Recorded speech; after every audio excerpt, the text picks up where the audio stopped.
Hi, Josh. It's Dan Beiers. How are you? I'm doing good. Sorry about what's going on here. I'm not sure if that's on your end or my end or what's going on, but I'm glad we can do it this way. Yeah, me too. I don't know either. It's been a couple years.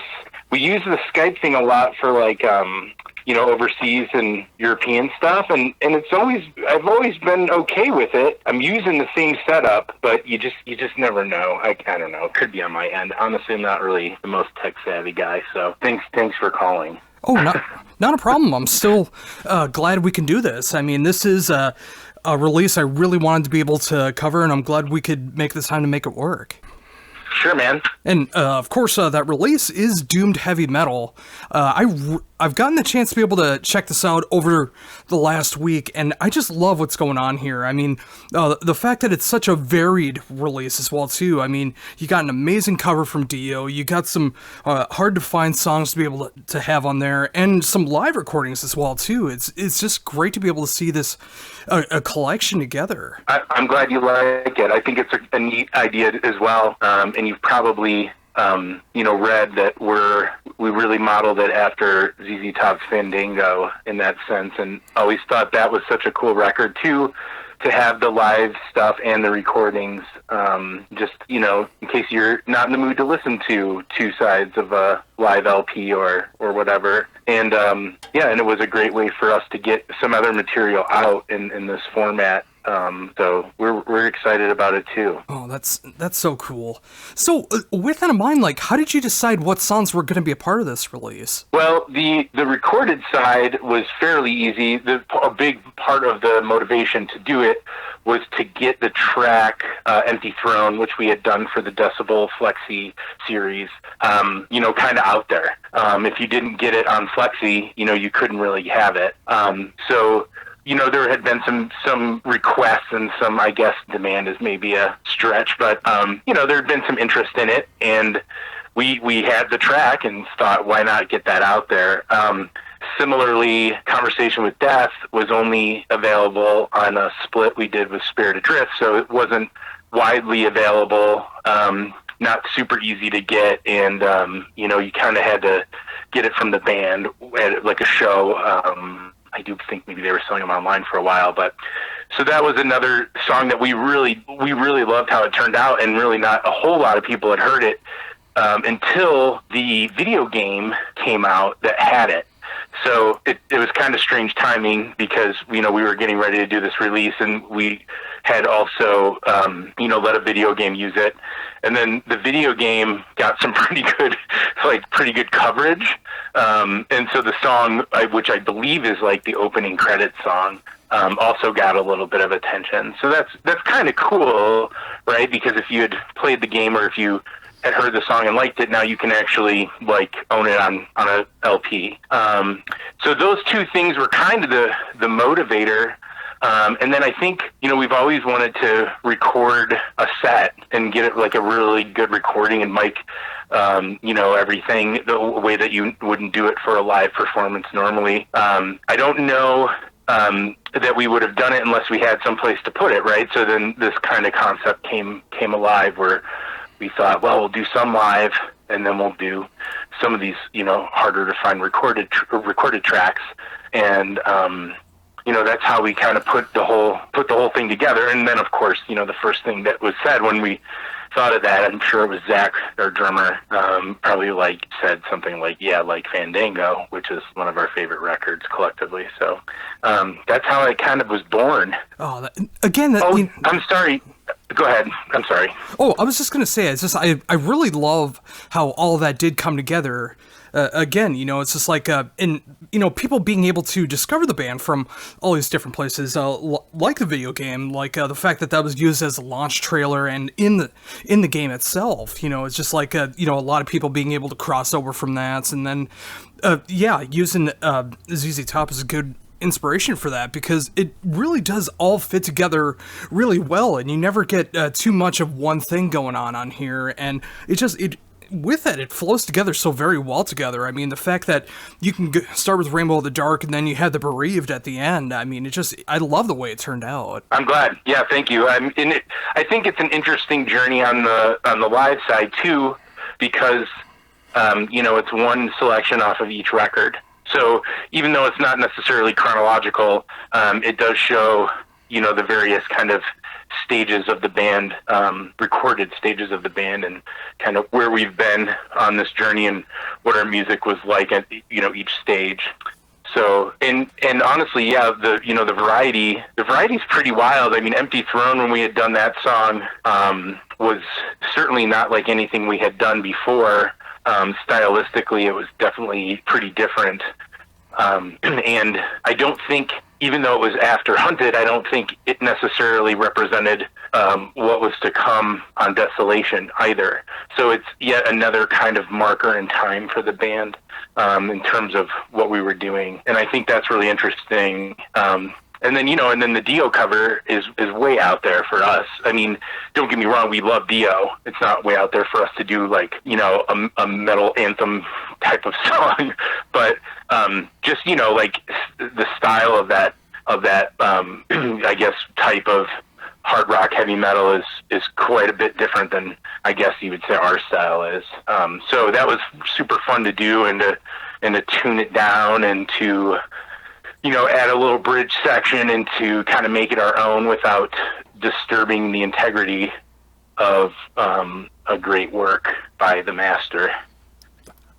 Oh, totally. Yeah, I mean, I love what you did with the song, and yeah, just like you said, it's so cool to see the band stepping out of what is, conceived as, or perceived as, like, the comfort zone of the band, and, just being able to keep expanding as a band and showing that you can do all these different sides and still have that core sound.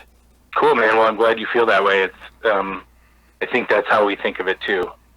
Ah, so cool. So, with all this in mind, I mean, with this awesome collection that's going to be coming together on April 17th, it's awesome to see that some amazing artwork is coming along with that, too. I really love the way that turned out. How did that come together? Yeah, it's great. That's a great... Well, okay, so the Cameron is a guy who we have worked with before. I don't know how to pronounce his last name, so I'm not going to try. But believe it or not, we were rolling through Dallas on our way home from South by Southwest, and this is, 5 years ago. I don't think, maybe 6. We played a little showcase or two at South by Southwest, picked up a show in Dallas with our drummer Zach's buddy band, and they had drawn this killer poster for the show. I mean, it was just like a small, maybe like Sunday night show at a local bar club type thing, and this poster was just super cool. And it turns out one of the guys in the band drew it, and his name's Cameron, or created it. I don't know how he does his art, if it's a combination of hand and digital, I suspect. But anyway, after some time, we asked him if we could use that image for our upcoming tour, as like kind of a tour poster type of just general graphic associated with the tour dates and our online stuff, whatever. So worked out good. We've commissioned him to do 1 or 2 different shirts for us, and they always turned out great. And people really liked a couple of his designs a lot. And so, yeah, I feel like it was just a guy whose art we really liked, and we wanted to work with him again. So we asked them to do, when we did the live shows that we recorded for this record, again, it was a 2-day thing here in Denver where we played 2 nights in a row, two different sets. So it was kind of a unique thing, and we wanted to make it kind of special, and so we hired him to do the poster art. And, to be honest, I'm not exactly sure if the concept with the Reaper and the woman was his, but likely it was probably came from Phil, our singer, who has he's just got a pretty good imagination for those kind of things conceptually, and communicates pretty well with the artists. So, he sent it, he did it. I thought the first draft was great. We just kind of had a few comments. He's very receptive to those things. He made some changes. he worked really hard on the text, which was really neat. And again, that was kind of a feedback process between him and us, and it just came together really super cool. And what's really funny that you ask about this is we printed that on posters. We actually had like silkscreen posters, and it was really a kind of a neat image. And we put it on a shirt, I think, for that show. Kind of a limited thing, just having to do with this particular live event. And then we were debating on, and we started searching for live images of us playing, from previous shows for the cover.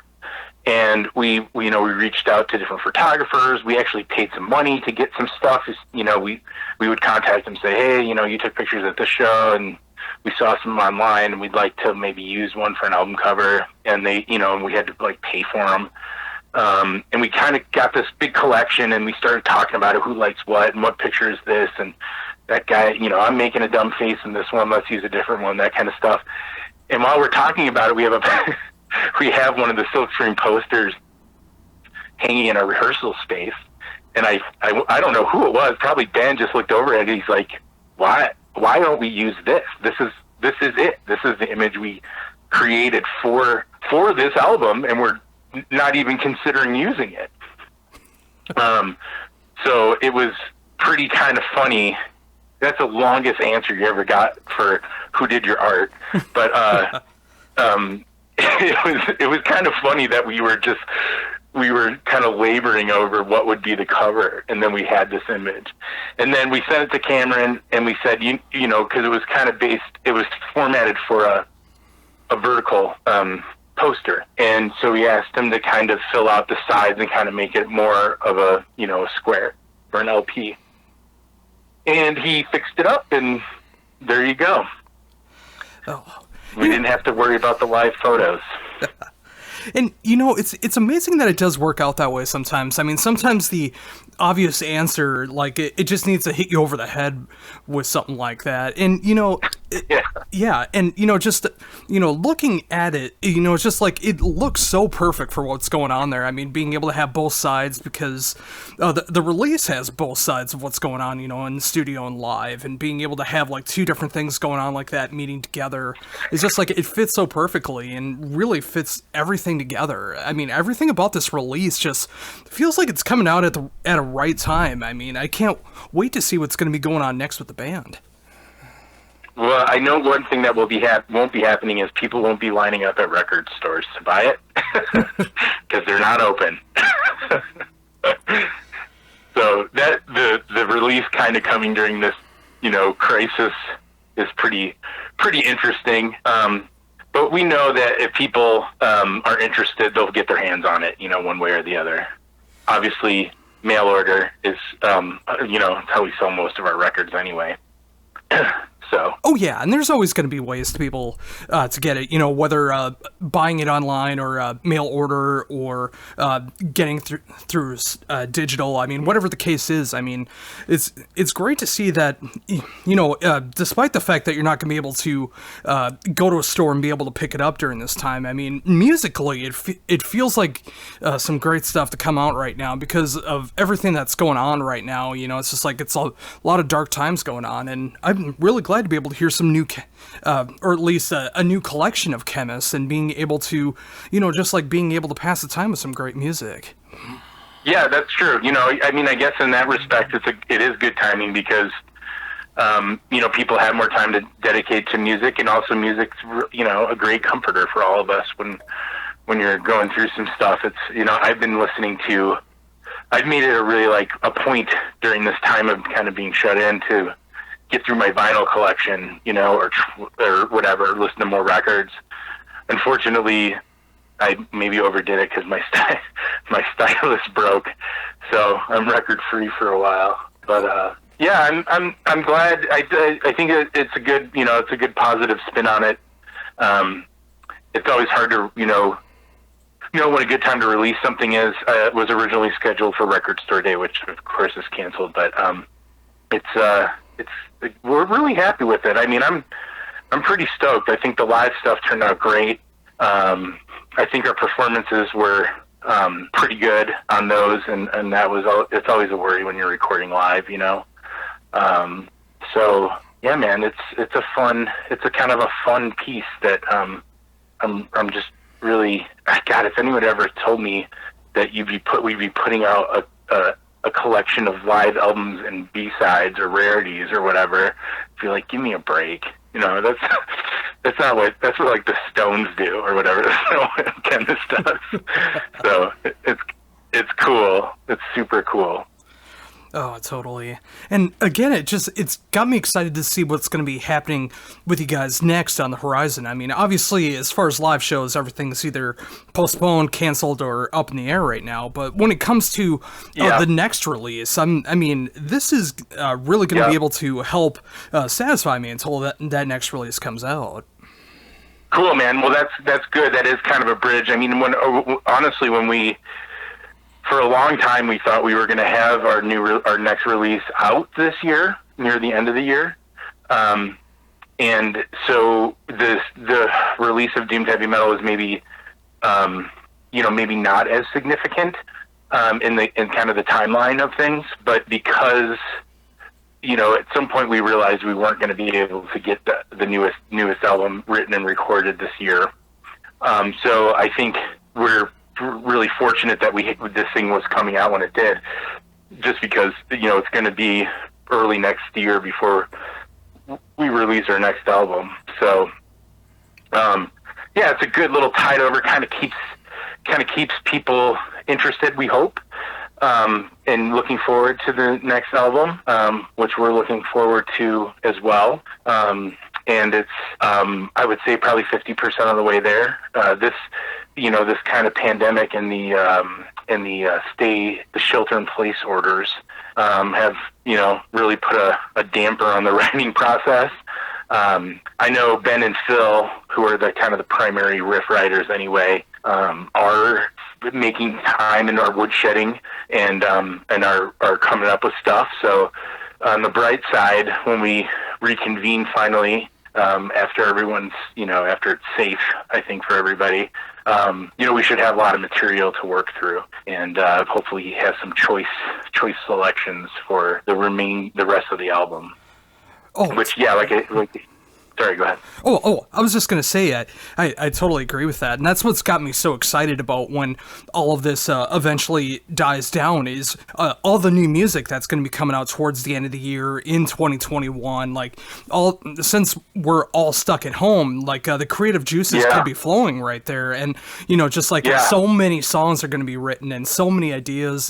That's going to be a great time for music coming up later. I think you're probably right. For me, honestly, the last 2.5 weeks have been some of my busiest weeks for my work, my normal day job, my 9 to 5. And so I've been so focused on that I haven't even really given a whole lot of thought to what you just said, I'm just dealing with my family and my work and, just trying to figure out everything that we need to do. And then, I'm looking forward, honestly, to work slowing down a little bit so I can spend more time playing. That's for sure. Oh, totally. And, when everything gets back to normal, being able to go and play live again, being able to start recording again, being able to promote everything in the right direction again. I mean, it's right.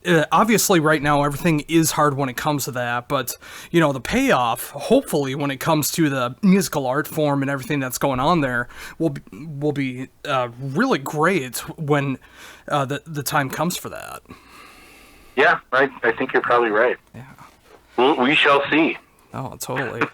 But until then, I mean, I really do appreciate you taking the time to be able to talk to me here about Doomed Heavy Metal. I mean, I love this release. I love that you went back and got that inspiration to be able to do a variety on this album of different ways of recording, stuff from the past, current, being able to do the live renditions, the amazing artwork that goes along with it. I mean, it just feels like such a great collection, and it's great to be able to see that coming out now during these times right now. And yeah, I mean, with this coming out April 17th, I hope people go and pick this up because it's absolutely worth checking out and being able to support you guys in these hard times. Thanks, man. We really appreciate your support and your kind words, and yeah, I hope everyone digs it.